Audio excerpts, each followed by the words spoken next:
Nyakaramuge juang dakika na par kod 9 tok sa achiel mar okinyi machiegni e twak moro mokwongo e chenro mar piny matayi nyinga Joyce Oduor. Nyakaramuge juang okinyi makawuono wadwa twak tudore kod Nono Winjruok mano mar AGOA. AGOA en African Growth and Opportunity Act ma wanyalo wacho ni pinyno mano mar Amerika ne oyie mar mondo mi omede thuolo mar higni 3 mano mayiene pinje manitiere e Afrika ma piny Kenya en achiel kuom pinjego ma oyiene mar mondo mi otimo hala e yo makare kod pinyno mano mar Amerika kata mwandu nyalo wuok e pacho kae kadhi e pinyno mano mar Amerika ma onge gino miluongo kanyo kod dhongere ni gibedo exported duty free. Antiere kae kod jolony gibobedo ka ginyisowa ni to mano tiende nang'o to makoro bura wanyalo wacho ni paro makamano ne osekale kod US House of Representative ka koro irito mar mondo mi obi okale kod od bura mar Senate kaachiel kod moko kuom chike ma jatend piny mar Amerika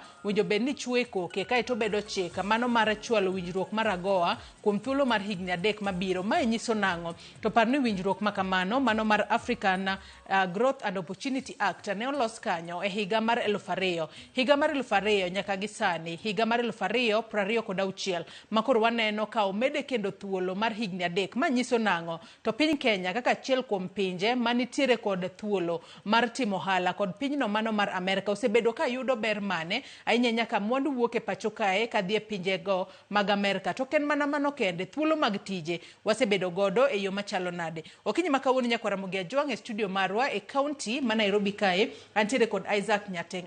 Nyateng en jakanyo mar KEFIS mano Kenya Plant Health Inspectorate Services ma en achiel kuom maduola ma kinde mathoth ng'iyo moko kuom mwandu katiyo kod ranyisi wantiere kod maua kaachiel kod mwandu mamoko manyalo bedo ni wuok e pacho ka dhi e pinje maoko. Thuolo makamae makoro ochwal omed thuolo mar AGOA kuom thuolo mar higni 3 gin kaka joriwruok mano mar KEFIS bro bedo ka konyo jogo manitiere sekta mano mar wanyalo wacho ni wechego mago mag maua kata cham mamoko e yo machalo nade. Wendo na machielo mano McOsedo jakanyo riwruok mar johala mano mar Kenya National Commerce Kenya National Chamber of Commerce and Industry bobedo ka utudore kod achiel kachiel e yor lony manyasani mar Zoom ka intiere county Mama Chakos. Kata kamano yena mar mondo mi achak kod Nyateng mantiere go de studio okinyi makawuono. Yore ichio nade? Oyawrainya erokamano chiemo maber. Machiegne twak okinyi makawuono. Erokamano. Paro makoro obi godo mano mar chwalo thuolo mano winjruok mano mar AGOA kuom thuolo mar higni 3 mabiro. In kaka achiel kuom jokanyo mago mag KEFIS paro makamae ikawe yo machalo nade. Kalore ma ok en winjruok manyien kata kamano ne nitiere weche mane liekore kinde mokalo chien ni winjruok makamano idwa chunge. Kata kamano wanyalo wacho ni wan kaka jo Kenya wajo hawi kalore ni wan achiel kuom pinje mag Afrika ma pod nitiere winjruogno mano mar timo hala makare kod pinyno mano mar Amerika. Erokamano. Ne nyikwa Ramogi jowinjowa amosou e okinyi ni oyawre uru. En thuolo maber mokwongo agono erokamano ne Ramogi TV kuom chiwo thuolo makama mondo wagoye mbake duol makama weche mag AGOA. Kaka owachi AGOA en Agriculture Growth and Opportunities Act ma nomiwa kod piny mar Amerika. Tado ni mondo amiu chenro matin mar historia kaka nochakore. Gino chakore e higa mar 2000 kane nitiere jambetre moro mane jaod bura ma kisungo wacho ni Congress miluongo ni Jim McDermott. Koro nodhi e piny mar Zaire kane gin gi bende jago moro mane gitiyo godo maniluongo ni William Michaels. Ne gitemo mondo ging'i kane mwandu ne wuok Afrika ka jopur kata jok mane timo hala mag piende mag dhok ne onge kod chiro mane ginyalo use gigi. Kane giseloso chenro kata chike mag AGOA gi to W. Bush mano ker mar Amerika nochuo koke chike gi mondo gichak tiyo e higa mar 2000 no. Bang'e no en chike manolos kuom higni 15 to chike gi kane oselos gi nonego beni pile ka pile timo negi gimiluongo ni review gi dho jongere. Ni to ere kaka wanyalo loso chike gi mondo oluwre gi nyien mar aluora mar timo ohala. Koro higa mar 2018 ne giloso amendment gi gimiluongo ni Trade Preference Trade Amendment. Mano konyo koro jo Afrika mondo obedie gimiluongo ni Regional Trade Hub. Mago ne tudruok mag pinje mane nyalo loso mwandu mane nyalo tero Amerika. Achiel kuomgi ne en Gaborone mar Botswana, mar ariyo ne en Nairobi, Kenya, mar adek ne en Accra, mano Ghana. Koro trade hub gi ne konyo tudruok mag pinje miluongo ni regional integration mondo giloso hala ka mwandu gi wuok e pinje mag Afrika to donjo e piny mar Amerika. To gima dier ma wanyalo wacho ni gino timo ne giduokonwa panjo mar gimoluongo ni taxation ma nyalo romo atamalo 42. Manyiso ni ka mwandu wuok e Afrika e regional hubs gi to nyalo donjo Amerika gi ushuru matin kabisa. Wanyalo panjo ne ushuru gi atamalo 42. Koro adier kane wawinjo ni chike gi biro chopo kar giko, piny nobuok ni to wan gi mwandu kaka jopur, to mwandu gi wadhi godo kanye nikech chiro ema nyalo konyo japur kata jo Kenya kata Afrika kwa jumla mondo gitimo hala maber. Koro ne ker marwa nolimo piny mar Amerika. To weche gi notudore mowach ni hawa kata ka gigi biro bedo ni chike gi biro chopo giko, to tarik 13 dwe mar achiel ne omiwa extension. To extension mano miwa ni nomiwa thuolo mondo watim gimiluongo ni expansion mar trade. Koro expansion mar trade gi ne wang'iyo weche machal kaka lewni ma waluongo ni textile industry. Kaka ne wanyalo medo lewni kod gik mirwako. Wan gi lewni kod gik mirwako. Lewni en gima inyalo loso law moro mondo irwaki, to gik mirwako gin en nanga mosetwang'. Aito namba 2 ne wan gi expansion kata medo ng'eny mag agricultural products. Koro kuom agricultural products gi ne wan gi maua. Maua chakre higa mar 2024 nyaka kawuono wasetero tan 800 ma wasetero Amerika. Mago mawuok e piny Kenya kaka dhi mana Amerika. Kadhi mana Amerika. To wasebedo kod gimoluongo ni nuts. To nuts gi gin achiel kuom giluongo ni macadamia nuts. To nuts gi wasetero maromo 125 tan mawuok Kenya to dhi kocha. Aito wasetero chai miluongo ni tea. Tea wasetero 1,500,000 kilo metric tons 1,500,000. Aito wasetero kahawa 1,19,000. Koro kadiponi chike gi ne dhi rumo, to ne wadhi kure kod mwandu mane wasegologi.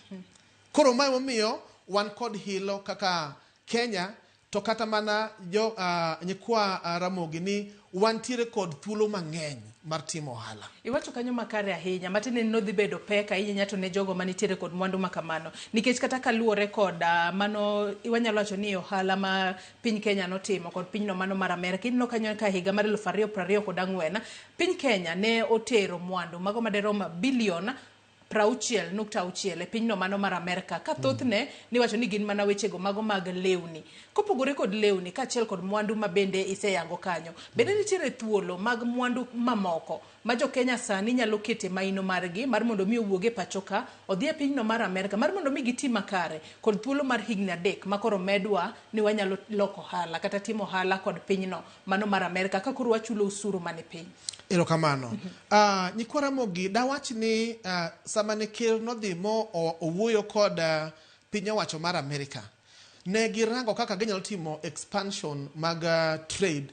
To kuom mbaka mane gigoyo ne waneno ni adier Kenya wantiere gi miluongo ni digital services. Koro mano en achiel kuom gima nomedore kata mwandu manomedore. Mano tiende nang'o? Kinyalo mana lero ne Nyakwa Ramogi jong mar mondo mi ong'e makare digital services gi tiende nang'o kata gi en tilang'o? Digital services ma en tiyo gi chenro mar tero weche e yore ma kidijitali. Dawach yor mbui. Koro yor mbui ka kata ka watimo ohala, inyayudo ni nitiere gik moko ma sirikal timo ma samoro ji ne tiyo gotese kata kaka koro wan kefis ka. Iyudo ni mondo mi iter gi mwandu ni Amerika nyaka bed ni chenro mar kefis omi otas manyiso ni gino ero ber mondo koro ng'ama tiyo kode kocha obed kod adira ni gino ber. To ndalo mang'eny iyudo ni sama ne watiyo kod gigieki ne otese lal, tiyudo ni lal ne nitie mang'eny. Koro tiyo gi mbui nyalo miyowa wabedo kod mwandu mar tiyo gi gima wan godo mondo mi kata ka wadwa ni mondo information mag trade ter kochacha e yo ma ng'ato ok nyal kwalo godo mwandu mar Kenya. Koro wapande mbui ka mondo chop kucho ka en gima ok nyal bedo kod miriambo.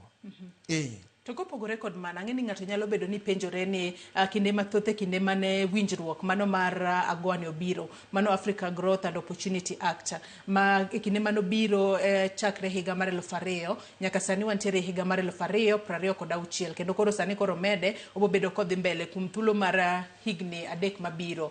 Onyisa ng'o ka koro ka piny Kenya ka mwandu mawuok e Kenya ka dhi e pinyno mano mar Amerika en gino miluongo kanyo kod dongere ni en duty free.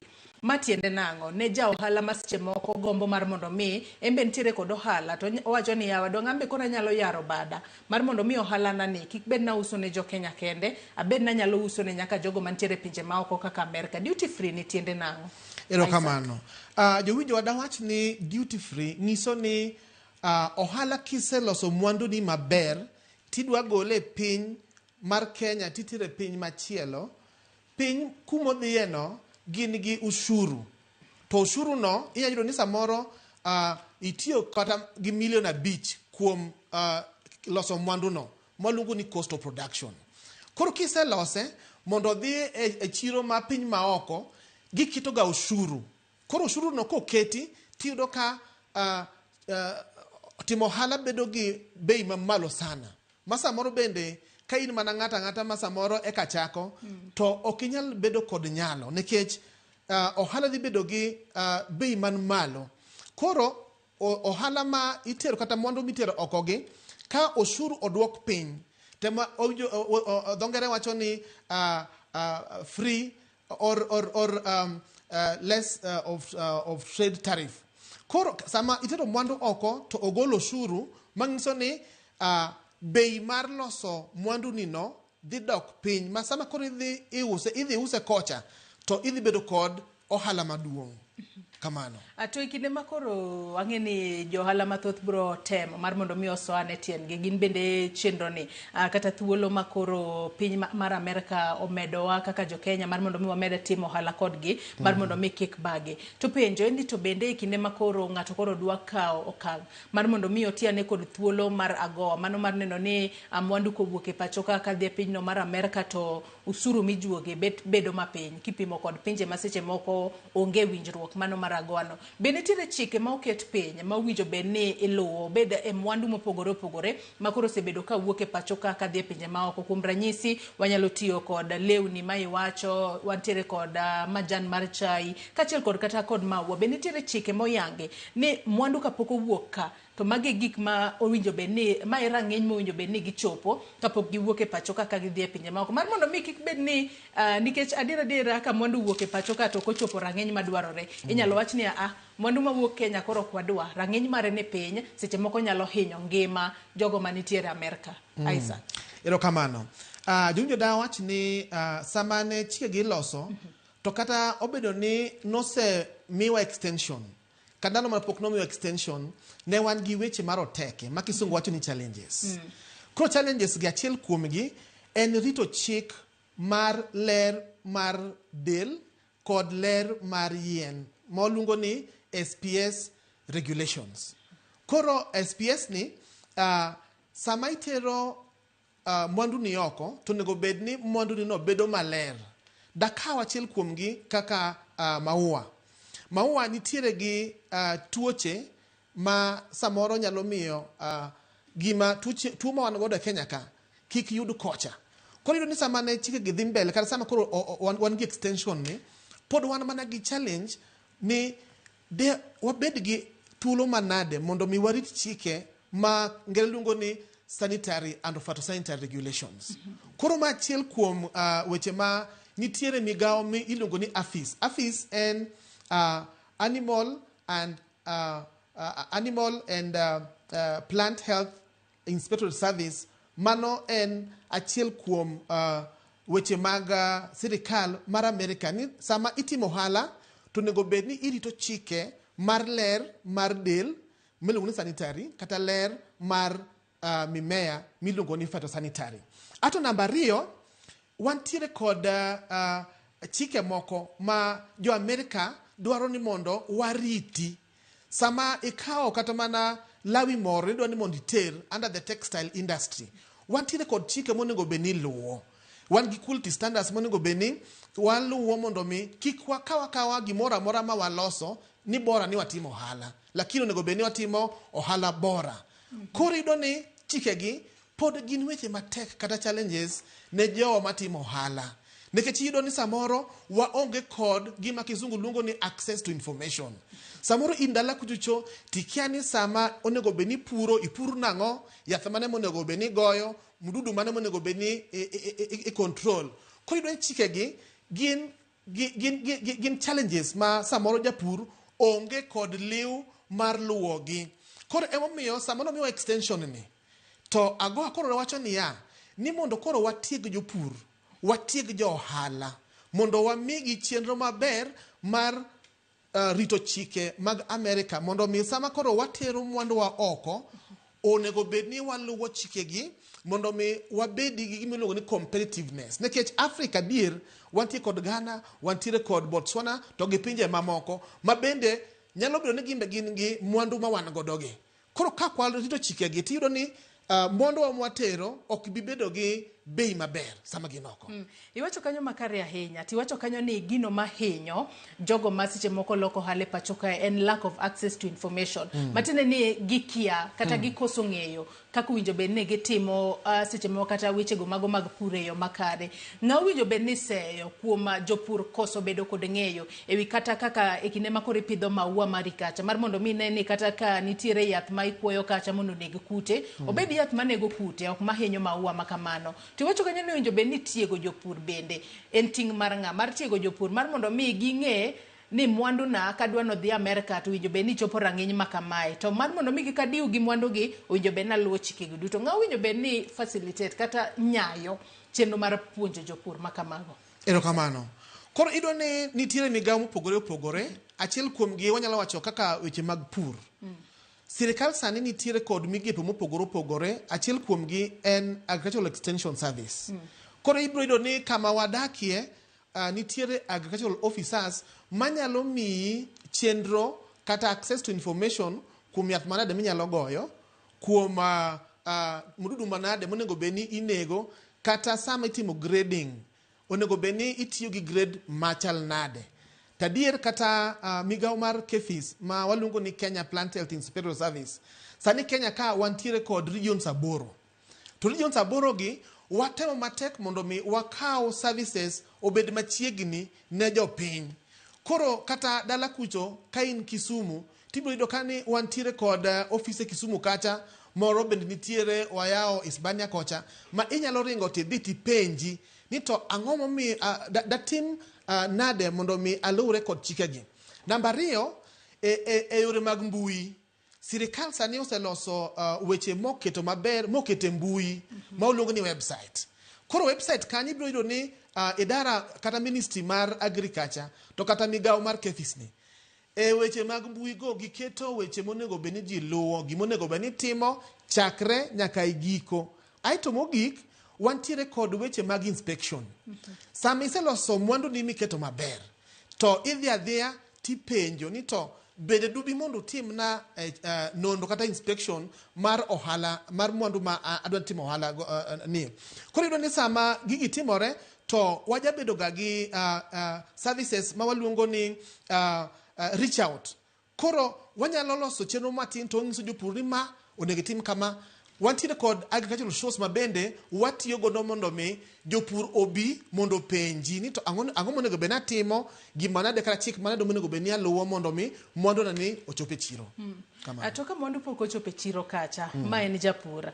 Ka ng'ato dwa donjo mar mondo mi en bende obed kod thuolo mar golo mwandu ne pacho kae, otere pinje maoko ka pinyno mano mar Amerika, ochuno mar mondo mi ng'ato obed japur mapuro mwandu mathoth kose kata jopur matindo tindo. Iluongo dho ngere ni nyaka gibed large scale farmers kose kata small scale farmers. Bende nyalo donjo e chenro mano mar golo mwandu gi e pacho ka gitere pinje maoko. To ng'ato kada donjo okang' mane mokwongo mowinjo bed nokawo mar mondo mi rang'iny mag gigo mogol e puodho obed mago manyalo chopo nyaka e pinyno mar Amerka kapodi gin mana kare ka onge kethruok moro amora. Isaac.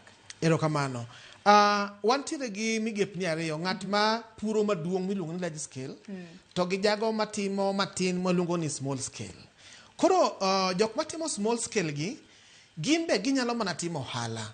To nekech nawacho ni nitiere weche maroteke machiel kuomgi en bedo kod oteku mar timo ohala. Iyudo ni joma tindo tindo gi gionge kod oteku mar timo ohala. Oteku mane madwarore Isaac? En oteku mane ma ng'ato nyaka bed godo? Erokamano. Nyikora mogo oteku mawacho en nitiere cost kata kiwango mar timo ohala nikech gigi kiseloso mwandu to nego be intero gi kata mana e port gidhi gi meli kata giidhi ndege Jomo Kenyatta ka tiyudo ni gigi dwaro mana pesa. Aya mondo ing'iew yath igo kata mondo mi gik wadudo tho gidwaro mana pesa. To ng'at matin man dala kacha samo pesa no onge godo. Koro iyudo ni mondo mi ochukre mondo mi otim gigi kite tame. Koro nitiere jok ma riwore iluongo ni farmer groups. Koro giriwore to gi loso mwandu kata mowuok e puodho aito sama giriwore no to gisolo gik monego beni dwarore mar mwandu. Ka gisesolo kata ka en pesa no to giketo kanyakla aito koro gin gi mijingo mondo mi gitimnade gi los cost mar timo ohala no mondo ofaulu. Aito namba 2 iyudo ni sama onego bed ng'ato chako ne wacho ni wantiere kod migepe mopogore opogore e sirkal ka. Koro kikawo kata mana maua ni mipidho to kapok ichako tere oko to imanyo kuma kefis nitie. Inyalo dhi kendi kata inyalo dhi e yor mbui e website to ikwayo mondo mi timni registration mondo ibed jakanyo no mar japur. To sama itimo registration no ibiro teri e training ni mondo mi mwandu ni wuog oko tim 1 2 3 4. Koro kisetimo mago to kefis yieni mondo mi ibed jakanyo no kata japur manyalo tero mwandu ne oko. Aito wantie gi jok moko bende ma ok gipur lakini gikawo kuom jopur matindo tindogo to giketo kamoro achiel moluongo ni consolidators. Koro consolidators gi ginyalo kawo mwandu japur matin cha to gi bei mamalo mondo mi sama koro osemiye pesa ne cha en bende obed kod ohala.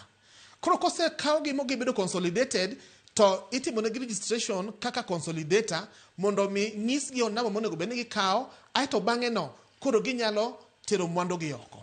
Erokamano. Ilero kanyo makare ahinya to bende ng'isa ni wendo machielo mano Stephen McOsedo oseriwore kodwa e TWAK okinyi mbaka to bende ibo ng'isowa kalure ni wang'e ni wach mar AGOA ni ok en mano mar Kenya kende, oriwo nyaka pinje mag Afrika mamoko makoro piny Amerka omiyo thuolo mar mondo mi oloko ohala kodi. Ere kaka piny Kenya nyalo medo, wanyalo wacho ni nyalo medo loso mwandu ge yo makare mar mondo mi gin bende gibed competitive kipimo kod pinje mamoko. Kibed ni koro king'iyo pinje mamoko to koro iwacho ni awe wakaw mar piny ni wawe mar Kenya. Ere kaka wanyalo medo bedo ng'ala manyime mondo hala kik wewa oko. Yiena mar mondo mi arwaka Stephen McOsedo jakanyo riwruok mar johala mano mar Kenya National Chamber of Commerce and Industry. Otudore kodwa achiel kachiel ka intiere boma ma Machakos. So yaure McOsedo ka intiere boma ma Nairobi ka okinyi makawuono ichio nade kama intiere to wachni mano mar AGOA kaluore ni nyaka sani koro omede thuolo mano mar higni 3 makoro piny Kenya bro bedo kod thuolo mano mar tero mwandu kata johala ma loko e pachoka bro bedo kod thuolo mar golo mwandu pachoka ka tere pinyno mano mar Amerka ka gichulo usuru mane piny. Ere kaka extension kata thuolo mar higni 3 makoro medni ere kaka obo bedo kokonyo johala ahinya to mago manitiere export industry kata mago magolo mwandu e pachoka ka tere pinje maoko. McOsedo. Erokamano ahinya ka thuolo ni mar moso nyikwara mogni oyawre uru. Geno ni wantiere maber to wachako higa be maber. Mana kaka isewacho atiyo gi jo chama miluongo ni Kenya National Chamber of Commerce and Industry to wan kaka jok ma konyo jo ohala matindo mondo mi giyud chirni mag kuma giuse mwandugi. Wan wamor ahinya gi gima ne US gina jo od bura mar Amerika miluongo ni Congress notimo mar miyowa extension nikech nyaka ne ochunge higa mokalo nyaka koro sani mane extension ne wan gi kibaji ahinya nikech iyudo ka tudruok mar AGOA ni ne konyo ji kabisa king'iyo weche mag tije, king'iyo weche mag timo ohala, king'iyo kata e weche mag konyo jowa ma jo ohalni matindo tindo mondo mi giyud chirni e pinje maoko. Koro kane extension ni obedo nokonyo ne wakawe gi mor kabisa kaka Kenya National Chamber of Commerce nikech wiyudo ka nyaka ne chake mana kaka wendo mantiere Isaac osewacho higa mar 2000 yudo ka gine nosakonyo ji kabisa nikech king'iyo tije mag jowere matindo kaka ing'eyo maler ni Kenya ka weche mag tije sani nitiere piny. Koro yudo ka jok manondiki e kembni mane loso mwandu ma itere pinje mag Amerika nowito tijegi nikech koro Amerika nochungo gini bang' kinde matin. Koro dweche manochungego yudo ka tije nodok chien kabisa ne rowere niwa. Then mar ariyo iyudo ka nikech ne jowa access ama ne yudo ne donje chiro ni gi ushuru mapiny ma iluongo ni duty free. Koro iyudo ka mwandu mang'eny mane dhi oko ne dhi Amerika sana. Mana kisewacho iyudo ka kaka last year ne wauso karibu milion 60.6 mano mwandu man watero oko mane watero Amerika. Koro iyudo ka jok mane loso ne chiro ni nochako bedo gi kibaji ahinya nikech koro mwandni mane giloso manitero Amerika koro gimanyo koro wachom godo kune. Koro extension ni dhi konyo kendo e weche ni mag open yaw kendo chiro machielo ama chiro ni mondo mi jo access. Then mar adek iyudo ka Kenya kata ne pok wabedo gi extension ni nwasebedo kwa negotiate kata wawuoyo gi jo Amerika mondo mi wa negotiate kodgi gima waluongo ni free trade agreement. Free trade agreement en matinda ni koro pinje ariyo biro winjore niya mondo mi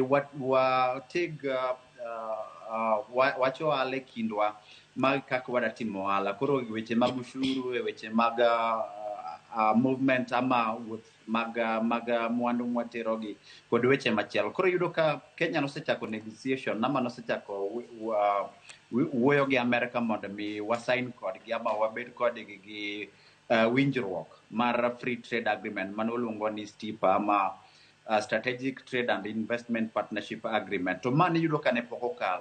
Koro kane pok okale koro ne wan e kinde akirikiki kiche wacho ni STIPA ni ama agreement ma watemo negotiate ni pok okal to AGOA be nobedo terminated after kane period manomiwa noserumo.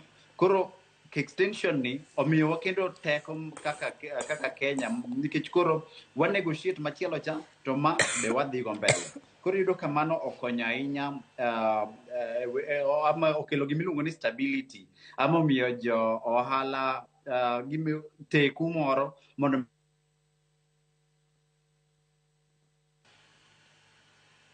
wagoyo mos ahinya kanyo wabedo kod ng'ikruok matin e yor tudruok kod Stephen McOsedo. Kata kamano wabedo ka waloso yor tudruok mare mar mbui mar mondo mi omed leronwa kaka winjruogno mano mar AGOA bro bedo ka konyowa. To bende wabedo koleronwa to ne jo ohala ma wang'eyo ni mago weche ma gitudore godo mana machiegni gin weche mage kata ohala mage ma jo ohala nyalo kete maino sani kopogore kod wechego mag textile kata wechego mago mag lewni mar mondo mi wati makare kod thuolo mar higni 3 makoro mednwa kae. Yie mar mondo mi aduog kod kuom Stephen Nyateng ka wadhi mbele kod twak moro mana kaka peji kanye ere kaka wanyalo medo bedo competitive e chiro kata inyanyate chiro mar Amerika mar mondo mi thuolo mar higni 3 ma wantiere godo ni kik kalwa. To bende kopogore kod thuolo mar higni 3 ma koro sani omedwa, bende nitiere geno ni seche moko nyalo bedo mano ma koro ma ongirore kata ma permanent e kinde mabiro mbele? Erokamano. Nyikora mogi da wach mana kaka Steve wachono ni sama ne Kenya paro mondo mi gikwa extension mar AGOA, to bende nitiere twak mane bende wachore bathe kocha mar bilateral trade agreements ma pok to tieki, to nyiso ni drisa mar higni 3 modongi mano miyo extension ni nyaka watima mijingo mondo wakaw advantage mondo wadhir mwandu mang'eny. Koro achiel kuom gima onego bed ni watimo sani, iyudo ka bei mar iloni freight charges mano ka watiyo gi yo mar ndege bei ni malo sana. Mano kigolo mwandu e pacho ka kitere pinje ma ok kitiyo gi ndege. Kitiyo gi ndege. Bei ni malo to gidhi piyo. Lakini ka watiyo gi yo mar meli kata sea transport, to wayudo ni bei dhi dok piny, kata bedo ni okaw ndalo mang'eny, lakini kochopo kuchocho tiyudo ka en gima pod inyalo tiyo godo nikech quality mar packaging nitie. Koro achiel kuom gik ma wanyalo timo en ni sirikal nyalo konyowa mondo wabed gi information mar loko means of transport. Aito mar ariyo, mana kaka nawacho ni chike mag sanitary kod phytosanitary regulations gi, iyudo ni nitiere migawo ma winjore kod Amerika kata sama wawuoye ni, nikech kaka yore mag pur ibiro yudo ni nitiere tuoche moko ma onge Amerika to nitiere Kenya, to jo Amerika ok dwa ni mondo mi tuoche go dhi e pinygi. Koro achiel kuma sirikal bende onego bed ni timo, onego gitieg jopur kuom chike mag SPS gi, mondo kadipo ni jopur nyalo loso weche gi kata standards mag product kaka textile, to wanyalo bedo gi lomba mar timo ohala kod Amerika, nikech adier Kenya ka king'iyo to wantiere kod ongango maduong' ma wasegoyo ne pinje mag Afrika, nikech na wuoyo ni wan gi trade hub mano Ghana to gi Accra Ghana, Nairobi Kenya to gi Gaborone in Botswana. But kuom pinje gi te Kenya nigi ondamo mang'eny nikech jopurwa watemo matek mondo mi ging'e chike gi kata standards moko mag other products. Koro mago gik monego bed ni watemo mondo mi watim mijingo mondo higni 3 gi kik kadh. Aito mar adek, onego bed ni wabedo kod tudruok mar bedo gi information mag ohala gi, nikech sama trade negotiations dhi mbele to AGOA ni obedo extended, to information mawuok kuom tudruok kata duol mar gombaka mag trade agreements gi onego bed ni jowa ng'eyo gi e yo mapiyo kabisa mondo mi 3 years gi kik kadha kamano. Mowinjo bed ni koro itiego gi e yo makare. To bende akia ka kinde mathoth inoga ka jopur puro to gipenjore piny Amerika kono nitiere chiro mapiyo kata nitiere ready market ma mwandu kowuok to mwandu ok nyal diwa Amerika, koso bedo ga e yo machalo nade mosemiyo AGOA ni osebedo kuom thuolo mar wanyalo wacho ni kochakore higa mar 2000 nyaka sani 2020 en gimoro higni 26 25 kanyo, kata bedo ni nochunge matin higa mokalo, sani podi odhi mbele. Bende jopur matero mwandu gi e pinyno mar Amerika nitiere ga kod geno ni giyudo returns mapiyo, ok ni ka mwandu sechopo kuro iwacho makare ahinya, adera golo mwandu pacho ka kitere piny Amerika kitiyo kod ndege en yo madhi mapiyo to nengo ne ni malo. Japur kata jal magolo mwandu ne kaka tero pinje ma oko kosetiyo gomenda mathoth kotero gi oko kacha, bende nitiere kod adiera ni returns moyudo kata profit moyudo bende kipimo nitiere mano monyalo wacho ni yes aloko hala makare, kosebedo ga nango Isaac? Erokamano. Gima timore adier kaka wasewachono ni ohala to nitiere maredi. To chike mag AGOA gi omiyowa gimoro moluongo ni management of quota. Manyiso ni samoro nitiere kiwango monego bed ni jo Kenya oyienegi mondo giter mwandu maggi. Tibedo ni quota no en gima wan kod advantage. Omiyowa thuolo maduong' mar mondo mi water mwanduwa mopogore gi pinje mag Afrika mamoko.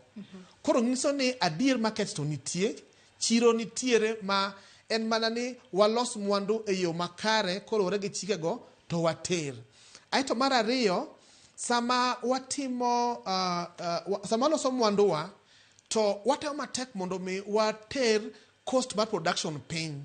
Adir sani wan gi technology mopogore opogore miyudo ni miyo waloso mwandu yo mapiyo piyo to cost mar loso mwandu bende bedo mapiny. Koro sama watiego jopur kata jotimo ohala gi, gibiro bedo kod rang'iny mamalo mondo mi giket bei mar timo ohala no piny kata ma cost of production. Koro sama gitero mwandu oko America to gin gi profit maduong'.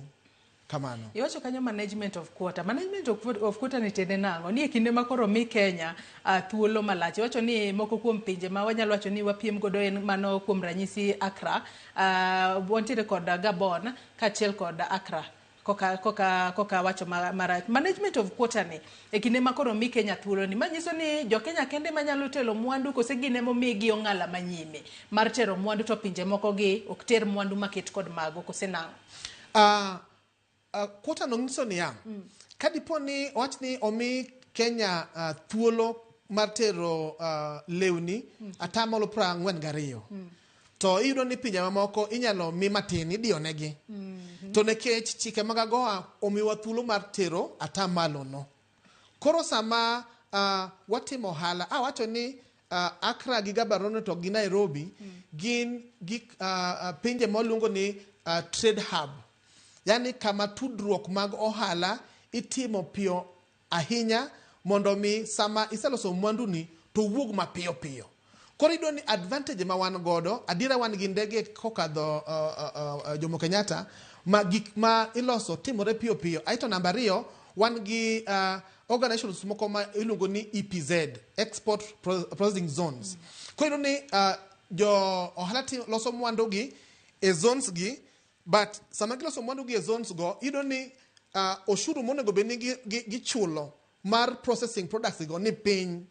Koro sama giseloso mwandu gi e EPZ go to gin gi thuolo maduong' mondo mi gilos ohala sama gisetero mwandu gi oko nekech cost mar production no ni piny. Koro quota no en mani dirisa moyaw ne Kenya mondo mi oter a particular product ni malo moingo pinje ma ok gin members mag AGOA. Matine ni pinje magin members of AGOA kata jokanyo mag AGOA ememiyo ng'ala manyime moloyo pinje mamoko.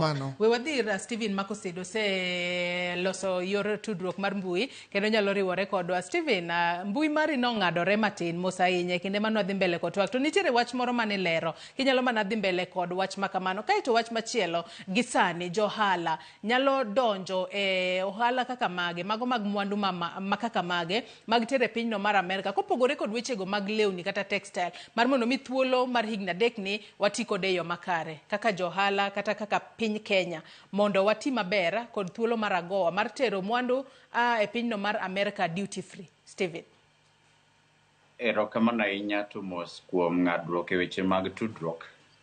Wacho ni weche gik molos gi lwet dhano gi samoro keloga shida, but koro ki ing'iyo kama natemo lero en ni wach mar AGOA ni iyudo ka koro omiyo Kenya gi johala ma Kenya mor mokalo nikech iyudo ka sani endi pinje mang'eny osemedo ushuru nikech piny tek kamoro amora. Koro gimbe gidwa ni mondo mi ka igolo mwandu e piny machielo kitere piny gi to chulo ushuru man malo nikech gimachielo ma gitemo timo en ni mondo mi gidong their local industries mondo mi gidong industry margi mondo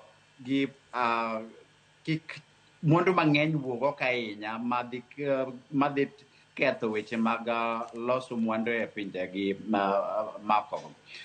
Koro kiwacho wach mag mwandu sani endi kaka wan jo private sector gimowatemo jiwo jowa ma jo ohala especially ma Kenya window momiwa mar higni 3 ni en ni koro wang'iane weche mag value addition. Kik watero chai kaka wating'o chai gi gunia kwatero oko.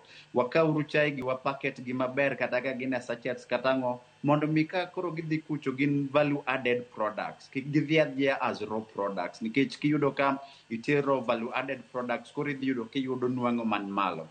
Mar ariyo, wang'iyo ni to koro bentiere apart from textile mosebedo ama weche mag lewni mosebedo katimo maber ahinya, weche mag agriculture, bende nitiere weche ama ohala moko mwanyalo jiwo jowa mondo mi gidonje gimowacho ni diversification, okay?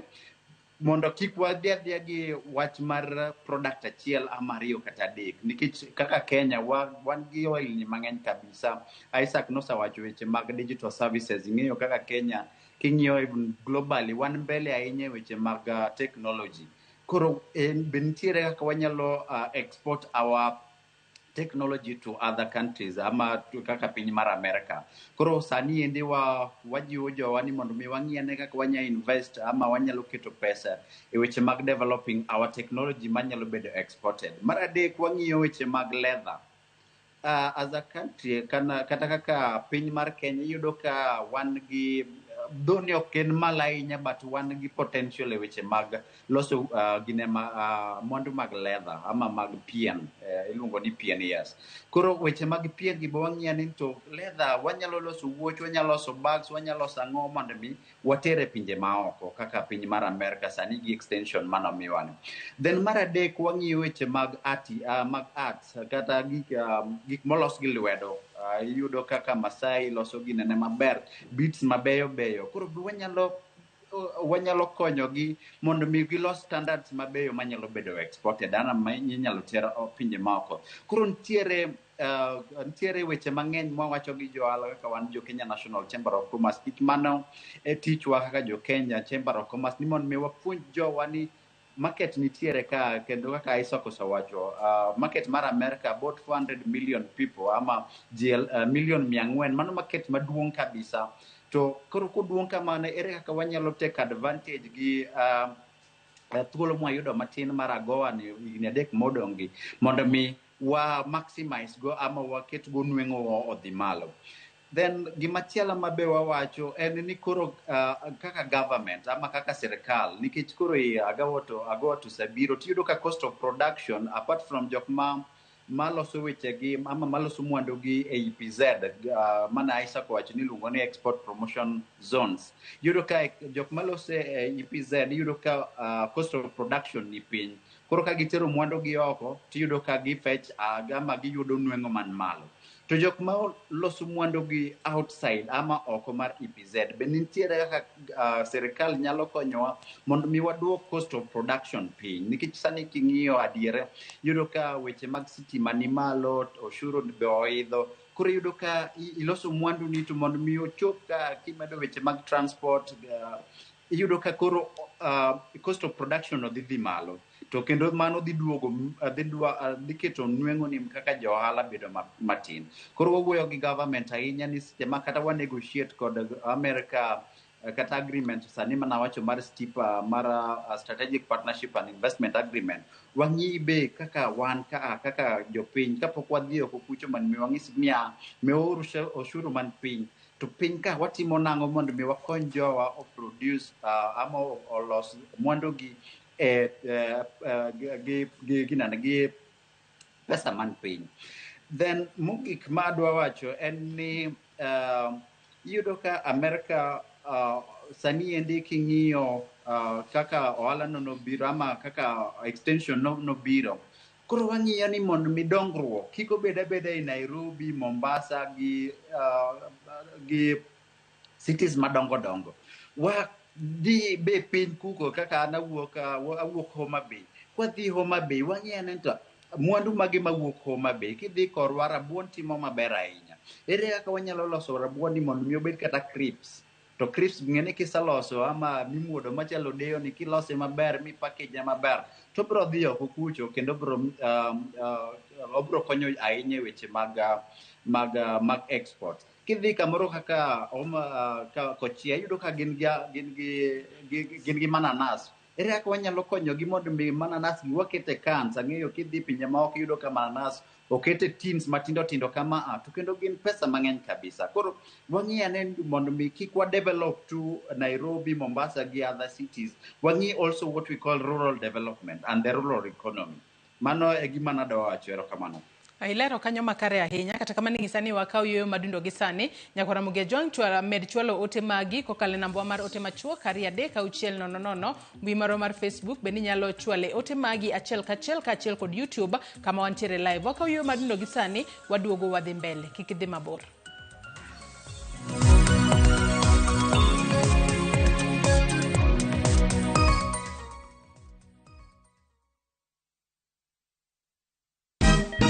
Siku njema huonekana asubuhi. Kabisa Januari amangana gao. Seti him. Chamige. We museo. Kenya nzima tunasema jambo Kenya.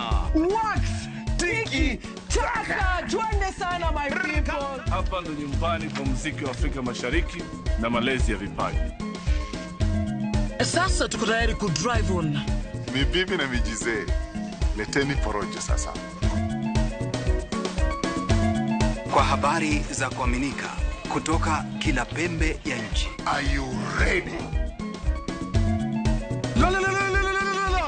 Leo kati ya Ingwe na Gor Serikali. Hapa ndio home. Wawa. Radio Citizen. Radio number 1.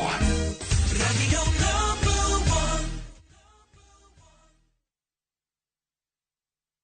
1. Would you like to work in Dubai or Saudi? AGOA is connecting you with top employers in these and many more countries. We have openings for jobs as taxi drivers, bike riders, cleaners, security guards, construction, and many more. We offer full recruitment support from application, placement, and guidance on visa processing and onboarding. To apply, visit our website www.m-agora.com. Complete your profile and our systems will automatically match you to the right jobs. Find us on TikTok at m-agora.digital or Facebook at m-agora or call 0709 488881 for more information. M-Agora, your gateway to credible global opportunities.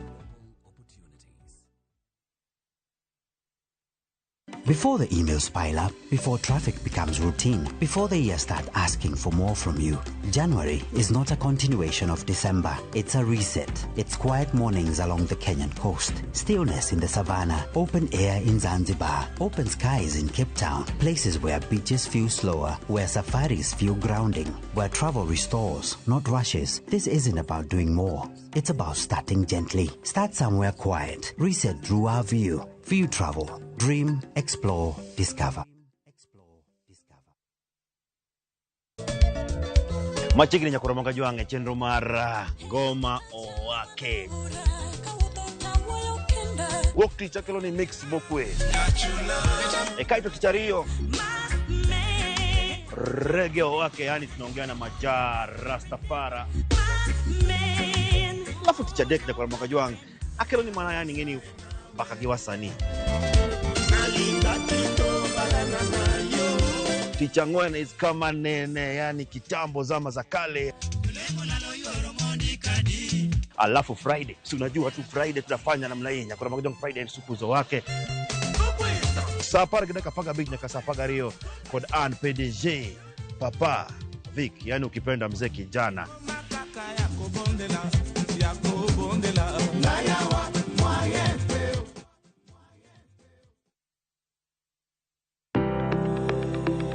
Ringreni wuoyo, to be ichiko iti, en aonda, rem mora mora, en ranyisi ni ringreni wuoyo kodi, e penj laktar, walero weche ma ringreni temo nyisi, ka wakelo ni paro mag jomolony. To wacho ni mondo mibed gi rageng' maber nyaka bed ni chiemo makare, nikech askeche gi iloso kuom chiemo makare michamo. Paro manyalo reso ngimani. Kochopo kar food allergy kae, to kinga ma del ma ng'ato chako gore gi chiemo mochamo. Kod weche mag thieth mayudore achiel kachiel kuom joma olony. Nyalo bedo ni ng'ato nigi ratil man malo. Koro konyono to onyono to choke cartilage ka toyore konyono nikech ratine mare man malo mano nyalo miyo bende ng'ato nyalo yudo arthritis no. E penj laktar gi Ruth Otieno wuok tich nyaka tich abich saa 12 odhiambo mana e Ramogi TV.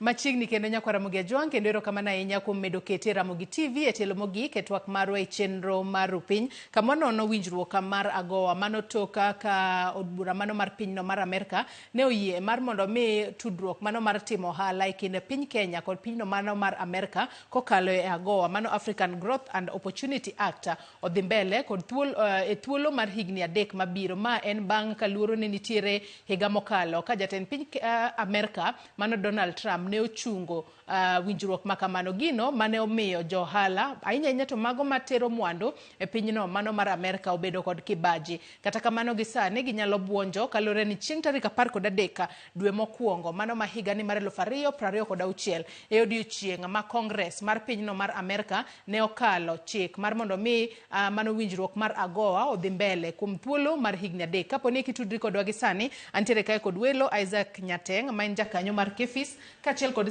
McOsedo jakanyo riwruok mar johala mano ka Kenya National Chamber of Commerce and Industry no tudore kodwa e yor lony manyasani mar Zoom. Ka wadhi mbele kod twak marwa Isaac e kinde makoro wantiere kod thuolo mar higni 3 kupogore kod wechego mag chai wantiere kanyo kod kahawa wantiere kanyo kod maua kachiel kod lewni mabende watiere pinje maoko. Bende paro ni nitiere moko kuom mwandu ma piny Kenya nitiere kod potential mano mar golo mwandu go e pacho kae kendo gitere pinyno mar Amerika e yo makare mar mondo mi wamedane kwan mwandu mawuok e pacho ka kadhi e pinyno mar Amerika. Kiko beda ni higa ka higa en mana lewni, en mana majan mar chai, en mana mar kahawa kende to mwandu mamoko seche moko towe pacho kae kalore ni chiro tin to pinje maoko to seche moko chiro nyalo bedo maduong'. Erokamano nyikwa Ramogi Ajwang' daher mar wacho ni wantiere kod mwandu mapok wamedo mijing'o. Wuoyi seche ka ni chakre January higa mar 2014 nyaka kawuono wasetero mana 125,000 metric tons mag olemo. To olemo gi iyudo ni gin olemo ariyo kende sani. Mano en mananas kod maembe. To mananas kod maembe gi gima timore sani ni onge mananas gi maembe ma watero ka gin fresh. Wakao gi to watuoyo gi. Koro nitiere olemo mamoko bende ma wanyalo medo puro aito watimo negi gima oluongo ni processing no mondo gichop ka gituo nikech wacho ga ni nitiere chike mag sanitary and phytosanitary standards. Tiyudo ni gig pur ma fresh pod waonge go teku maber mar tero gi nikech chike gi pod tek ne wa. Iyudo ni ma wasetero go gin mana gima gin olemo motuo. Koro kidhi kata mana Homa Bay kacha County of Endless Potential nitiere maembe mi ipura pura to jowa pod puro maembe moro machon cha ma kikete laki to owino dwa nego laki. Tiro ni sani nitiere maembe moko ma olosi ma bang' higni 5 maembe olo ma dwa mana go yath piny. Tiro ni gigo ko pod wakia dala kuchocho nekech okwang'iyo gi loso modernization kata keto nyien mar production. Owadwa Steve wuoyo weche mag mananas. Kidhi olare ka indiki kadho kidhi Homa Bay town. Iyudo ka samoro nitie mananas moko ma oket mana oko kanyo ma samoro setop nikech iketo gi e chieng' okinyi godhiambo ma gi lose the value. Koro kadipone wanyalo timo gimulungo ni value add no. To nekech mananas no sani olare kanyo ero kata kidhi mbele kucho ramba ka bondo kocha. En gima kikete puothi to nyalo tiek adier. Koro gin gik ma wanyalo medo mondo watimne gi processing tuogi mondo mi wabed gi access mar market. Aito mar adek ka waweyo weche mag lewni. Adier inyalo yudo ni sani nyithiwa owuok e mbalariany mopogore opogore kata tiegruok mopogore opogore to gitimo gima waluongo ni gathering of information very, very fast. Miro ni ka nitiere wach monego bed ni ng'eyo kuom wach moro sama tin osedhi cyber kata mana simbe to timo chenro ma piyo piyo to timo research to ng'isi niya mwandu ni kido ni mondo itime tima koro wanyalo kata mana tiyo gi chenro noero mar tiyo gi digital space no mana kaka asewacho cha gigi pok watimo negi nonro matut mondo mi wawach ni adier wasechopo rang'iny mar tiyo gi that space koro wantiere gi mwandu mang'eny ma ok dawach te to wang'e mana weche ma winja wachogo nikech adier higni 3 to tin koro watima siniani mondo mi kik higni 3 gi kadh kako ka advantage. Ato kinde madhi mbele ko twak ma kwa dhi kwa tieko wabu bedo kwa penjore ni what next after higni 3 gi bende koro winjo be ni Kenya temo mar mondo mi omanya winjruok machielo mar mondo mi AGOA obed extended koso winjo be ni koro wamanyo yore mamoko mago mag loko hala wadhi kata en afkat ma bende wang'eni wantiere godo mano bende thuolo ma Kenya nitiere godo mar loko hala kata kamano yena mar mondo mi adhi ir Stephen McOsedo. Stephen nitiere janeno amoro kae Ruth Nyathio Chieng ma upenjo kata kamano ng'isa ni podi walalo Stephen McOsedo matin waya penjo ni Nyateng. Ruth Nyathio Chieng ng'isa kae ni sani mwandu mawuok oko thoth pachoka import ohingo export penjina jalony ni ma timore nikech ang'o ng'ama owinjo bed blamed ka kose mwandu mawuok pachoka onge value aluo twak ka anu moja enako mano penjo mar Ruth Nyathio Chieng. Erokamano Ruth Nyathio Chieng mano penjo maber kabisa. Iyudo ni samoro gik mwandu madonjo pinywa ka ng'eny moingo mwandu ma wuok oko to wadwa McOsedo no wuoyo maber kabisa ni inyalo yudo ni nitiere processing ma itimo ne products kapok ng'ama iluongo ni end user otiyo kodgi. Koro ma osebedo challenge maduong' ne Kenya nikech sama watimo processing cha to waketo addition wa value add products. Koro iyudo ni industries ma wantiere godo Kenya pok ochopo e rang'iny monego beni mwandu ma waloso Kenya ka nyalo attract standard mantiere pinje ma oko. Koro iyudo ni sama Kenya loso mwandu gi to jok ma timo hala gionge kiwango mar timo processing no to imports bedo mang'eny maingo export. Aito mar ariyo iyudo ni sama timo hala adira gi weche mag oshuru gi samoro oshuru ma piny machielo yudo sama gi import e Kenya nyalo bedo matin. Koro iyudo ni wa attract gik ma wuok oko mahingo gik ma dhi oko nikech samoro ka watero oko to oshuru bedo mang'eny. Koro mano miyo samoro wa gik ma mwandu ma wuok oko bedo matin maingo madonjo iye.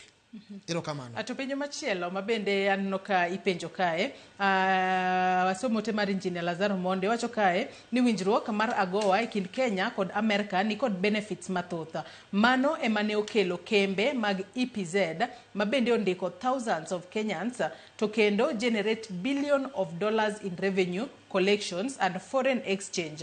Koro nitaka ni koro anyalo advise Kenyan government kama kaponi they are serious about creating employment kod expansion of their revenue collections to mondo giket chika ni kambe madwani o export from Kenya to nyaka ging'e kembego giger kembego e Kenya kae nikech nyaka wakau advantage ni Kenya is the only country in East African region mapod ome that privilege. Mano paro malewa ahinya kanyo kowuok kuom Injinia Lazaro Kanyambok mar Kariobangi Jamaguye Kanyada East. Penjo machielo mabende ipenja kae mano kokale namba mar 3 openjo kae ni ang'o momiyo mwandu mathoth itero e pinje maoko. Nyalo bedo ni piny Kenya kae onge market moromo minyalo use mwandu go kosa ang'o matimore. Erokamano. Apani jawinjo wano ni kare samoro market mantiere Kenya ka ja ohala nyalo uso mwandu ne to awachi ni achiu mfano mar nyanya.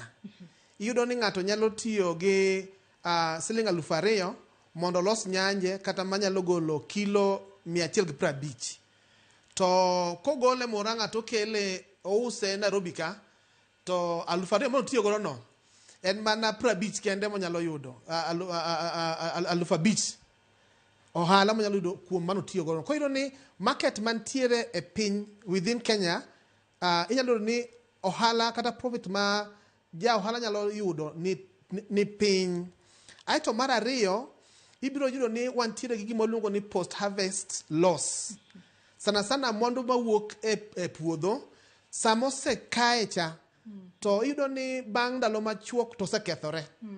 Koro mondo mi ja ohala ang' ne kunge mondo tere oko biro chak miye tich mang'eny ma samoro kaka nawacho ni waonge gi access to information. Koro weche mag post harvest handling ni osebedo tabu ne wan kabisa nikech samotere oko tiyudo ka osetop kata kudi moro chame. Koro mondo kokete kata mane e supermarket to ng'ama nyalo ng'iewe onge. Kamano. Akia kwase yudo Stephen McOsedo kose tudore kodwa. Stephen McOsedo ageno ne iluwo kata kamano pod wantiere kod ng'ikruok e yor tudruok kode e yor mbui. Kata kamano wanyalo dhi mbele kodi Isaac. Mana penjo mabende apenji kaja wadong' mana gi dakika matin kende to tieko twak marwa okinyi makawuono. Iwinjo kanyo ka Stephen bende otemo lieko matin ni ka bende wanyalo bedo kod gigo miluongo kanyo ni trade agreement kod pinyno mano mar Amerika. Piny nyalo bedo ni bang' higni 3 nikech adiera e kinde mane jatend piny Amerika Donald Trump odonje telo ji ne ok ong'eyo ni seche moko wach AGOA ni inyalo chungi kendo koro nitiere mana pinje mi ibo bed kipuodho. Penje ni bang' higni 3 gi piny Kenya owinjo bed ni koro wachomo kanye, owinjo bed ni koro wadhiro mar mondo mi koro wabed kod wanyalo wacho ni winjruok mochwere mano mar AGOA kod pinyno mar Amerika, koso owinjo bed ni koro wadonjo seche moko wang'iyo yore mamoko kaka mano mar Africa Continental Free Trade Area mar mondo mi wamed timo ohala wan kaka jo Afrika, koso owinjo bed ni timore yo machalo nade bang' higni 3 gi ber ka bende wang'iyo mbele inyanya to ne jogo mantiere sekta mar ohala. Erokamano. Jowinjo adiera mana kaka ne oler ni higni 3 gi waka gima biro timore bang' kosekadho. Lakini sirikal marwa berga kabisa kuom timo negotiations mondo mi gik makamagi chornwa mbele nikech kaka notimore tika 13 dwe mar achiel mano miwa extension ni. Adiera antiere kod geno ni pod wabiro bedo kod twak mang'eny mondo mi chore mbele. To kata ka ok ochore mbele to mana kaka iwacho ni wantiere kod Africa Continental Free Trade Areas. Wanyalo bedo kod wan kaka jo Afrika giwegi wantiere kod chiro maduong' e pinywa mar Afrika. Emani samoro ido ni mondigol mwandu ni Kenya itero Uganda, katigol Uganda itero Tanzania, mawacho ni ma East Africa Community to ushuru pod ni mani malo. Ushuru ni malo moloyo mar dhi Amerika. Iyo ni samoro ushuru ni malo kata gipimora pima. Koro kadipo ni wanyalo bedo kod negotiations pinywa mar Afrika ka ni wabedi kod free trade areas kata gimoro samoro luongo ni regional blocks within East Africa.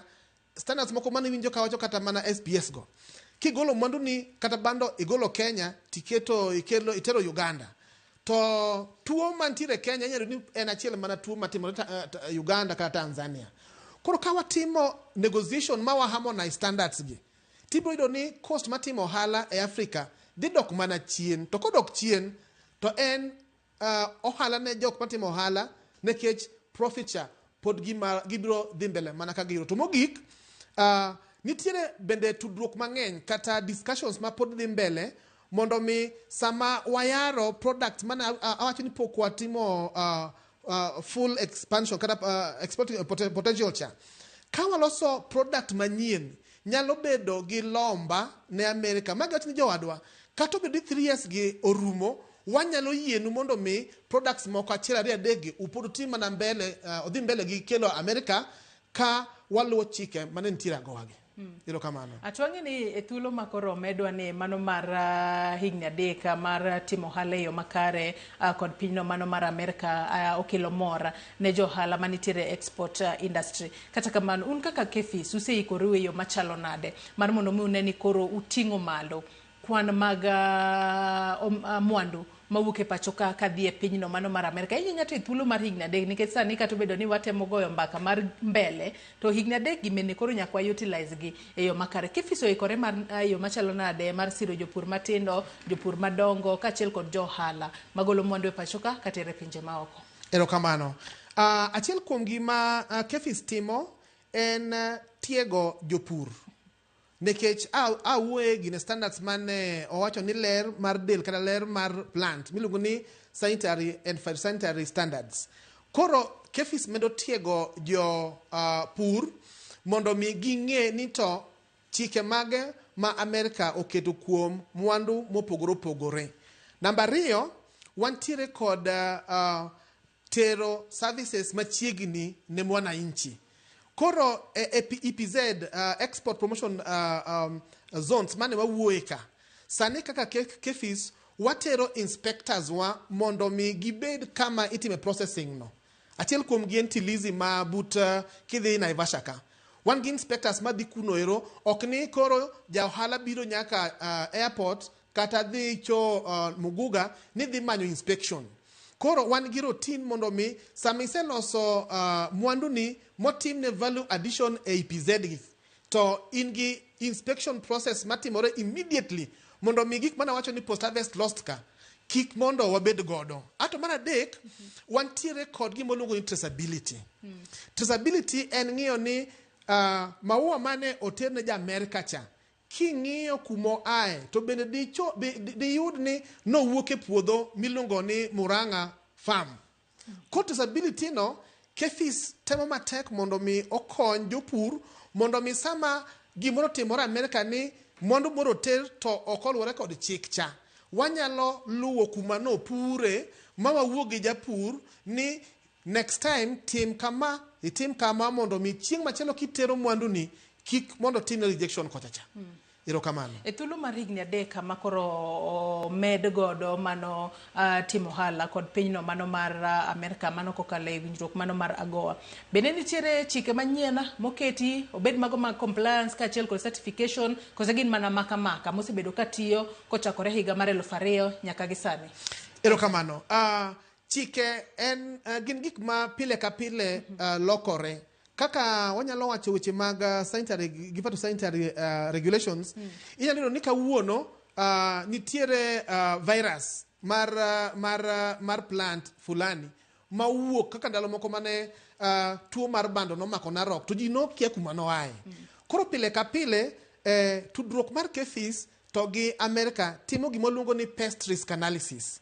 To pest risk analysis ni en gima wang'iyo ni to kwiri mar wadudu kata tuoche mag mimea manyalo pono biro sama ne wagalore cha. Bende nitie moro ma owuokie ma ne pok wang'eyo.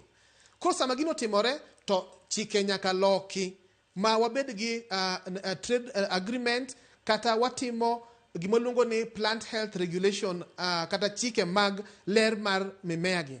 Aito ka wasetimo chigo mopuodhore ni yawa kido ni mondo itier kata mana chai kata mana gima kama kata kama ka watudore kata mana gi